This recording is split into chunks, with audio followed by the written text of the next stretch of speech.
Assalamualaikum warahmatullahi wabarakatuh. Hai teman-teman, semangat pagi. Tetap semangat belajar dari rumah ya. Hari ini kita akan belajar materi tema 4, subtema pertama dan pembelajaran kedua. Materi pembelajaran yang akan kita pelajari kali ini meliputi: pertama, bagaimana sistem peredaran darah pada burung.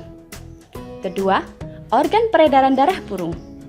Ketiga, fungsi organ peredaran darah burung. Yuk simak baik-baik ya penjelasan materinya. Secara umum, sistem peredaran darah pada hewan dibagi dua bagian. Ada peredaran darah terbuka dan tertutup.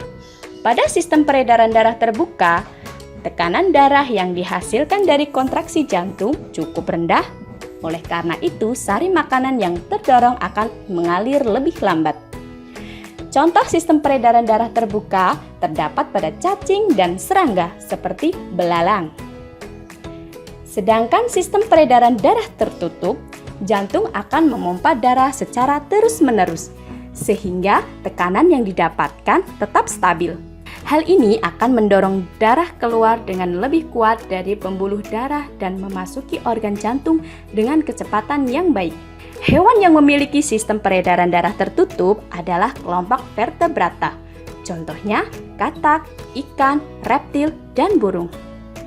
Nah, pada prinsipnya, sistem peredaran darah hewan, terutama hewan vertebrata, sama seperti manusia. Pada peredaran darah kecil, darah yang kaya karbon dioksida di dalam bilik kanan dipompa jantung menuju paru-paru. Di dalam paru-paru, karbon dioksida dilepas dan oksigen diikat. Kemudian, darah di paru-paru yang sudah kaya oksigen kembali ke jantung melalui serambi kiri. Pada peredaran darah besar, darah kaya oksigen di dalam bilik kiri dipompa jantung ke seluruh tubuh melalui aorta. Di sel-sel tubuh, oksigen dibebaskan dan karbon dioksida diikat. Selanjutnya, darah yang kaya karbon dioksida mengalir melalui pembuluh vena menuju serambi kanan dan masuk bilik kanan. Sekarang, yuk kita pelajari organ-organ peredaran darah pada burung beserta fungsinya. Yang pertama, jantung.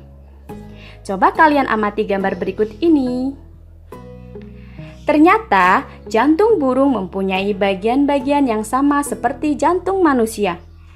Jantung pada burung berfungsi untuk memompa darah agar darah beredar ke seluruh tubuh. Vertebrata ini mempunyai jantung yang terdiri atas 4 ruang. Ada atrium serambi kanan, atrium serambi kiri, ventrikel bilik kanan, dan ventrikel bilik kiri. Yang pertama, serambi kanan. Serambi kanan berfungsi untuk menerima darah kotor yang kaya akan karbon dioksida dari seluruh tubuh. Kedua, serambi kiri. Serambi kiri berfungsi untuk menerima darah bersih yang kaya akan oksigen dari paru-paru. Yang ketiga, bilik kanan. Bilik kanan berfungsi untuk memompa darah kotor yang kaya akan karbon dioksida ke paru-paru. Keempat, bilik kiri. Bilik kiri berfungsi untuk memompa darah bersih yang kaya akan oksigen ke seluruh tubuh. Kemudian yang kedua, pembuluh darah. Pembuluh darah berfungsi sebagai tempat mengalirnya darah dari jantung ke seluruh tubuh dan dari seluruh tubuh kembali ke jantung. Pembuluh darah pada burung terdiri dari sebagai berikut. Pertama, arteri. Pembuluh darah arteri berfungsi membawa darah bersih yang kaya akan oksigen ke seluruh tubuh. Kedua, arteri pulmonalis. Arteri pulmonalis yang membawa darah kotor yang kaya akan karbon dioksida ke paru-paru. Kemudian vena.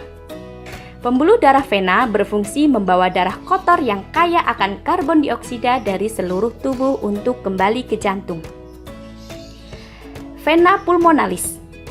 Vena pulmonalis yang membawa darah bersih dari paru-paru ke jantung. Pembuluh kapiler.